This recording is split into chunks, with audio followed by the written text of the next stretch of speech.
তুমি পূজায় গিয়ে শিরিক করছো, আল্লাহর সাথে শিরিক করছো, যেটা সব থেকে বড় গুনাহ।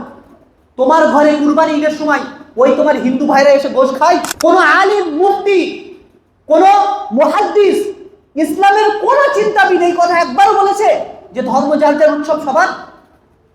কেউ বলেনি। তারপর তোমরা কেন এই কথা নিয়ে মাতামাতি করছো? তো দেখেন, কোরআনের মধ্যে এসছে ইন্না শিরকা লাযুলমুন আযীম।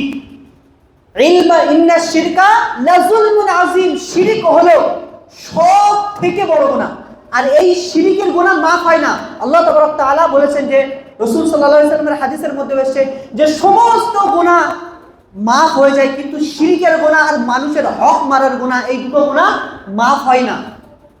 আর শিরকের মধ্যে দুটো ভাগ আছে, একটা শিরকে কবির আর একটা শিরকে সগীর। একটা বড় শিরক, একটা ছোট শিরক। বড় শিরক কি হলো? ডাইরেক্ট কাউকে পুজো করা, কাউকে আল্লাহর সাথে শরীক করে দেওয়া। অনেকেই তো গিয়ে প্রণাম করে আসছে। আর দ্বিতীয় নম্বর শিরক, ছোট শিরক হলো যে পূজা করছে তার সাথে সঙ্গ দেব। মানে মনে করুন পূজার প্যান্ডেল হলো, একটা মণ্ডপ তৈরি হলো, তারা ফলো করে যে এখানে কত মানুষ আসছে, সেই হিসেবে তারা রিপোর্ট দেয় যে আমাদের পূজায় এই বছরে এত মানুষ এসেছিল। রিপোর্ট দেয় কিনা? আপনি যাচ্ছেন, আপনার ফ্যামিলি যাচ্ছে, আপনার ফ্যামিলির কারণে 5 জন 10 জন যাচ্ছে, তাহলে ওই রিপোর্ট যে দিবে যে এতজন মানুষ হয়ে গেল, তার মধ্যে আপনারাও গণ্য হচ্ছেন কিনা? তাহলে পরবর্তীতে যখন পুজো হবে এত লোক বেশি হয়, তাহলে আরেকটু ভালো করে আপনার জন্য পুজোয় সাহায্য হলো কিনা? এটাও শিরক। আর এই শিরকের গুনাহ আল্লাহ তাবারক তাআলা মাফ করেন না। আর বলছে ধর্ম যার যার, উৎসব সবার। কে বলেছে তোমাকে? কে বলেছে? আরে তারাই বলেছে। হয়তো ওই রাজনৈতিক নেতা যে মণ্ডপে গিয়েও প্রণাম করে, মসজিদে গিয়েও টুপি মাথায় সেজদা করে, এই নেতা ছাড়া কেউ বলতে পারে না। আর সে হচ্ছে দুমুখো সাপ, জীবনেও জাতির জন্য নেতা হয়নি। কোন আলিম, মুফতি, কোন মুহাদ্দিস, ইসলামের কোন চিন্তাবিদ এই কথা একবারও বলেছে যে ধর্ম যার যার উৎসব সবার?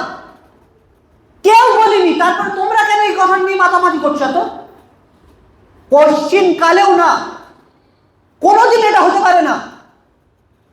যদি মনে করো যে তুমি তাদের পূজায় যাচ্ছ, তুমি পূজায় গিয়ে শিরিক করছো, আল্লাহর সাথে শিরিক করছো, যেটা সব থেকে বড় গুনাহ। তোমার ঘরে কুরবানি ঈদের সময় ওই তোমার হিন্দু ভাইরা এসে গোশ খায়? তারা জানে যে গরুর গোশ হচ্ছে কি? গরু আমাদের মাতা, গরু আমাদের কি? তারা মাতাই বলে মানে, গরু মা বলে মানে, সেজন্য খায় না। আর তুমি শিরিক করছো, কিন্তু সে করছে না, তাহলে তুমি তো তার থেকেও নিকৃষ্ট হয়ে গেলে। সেজন্য অনুরোধ করব এই কাজ থেকে একদম সরে থাকে।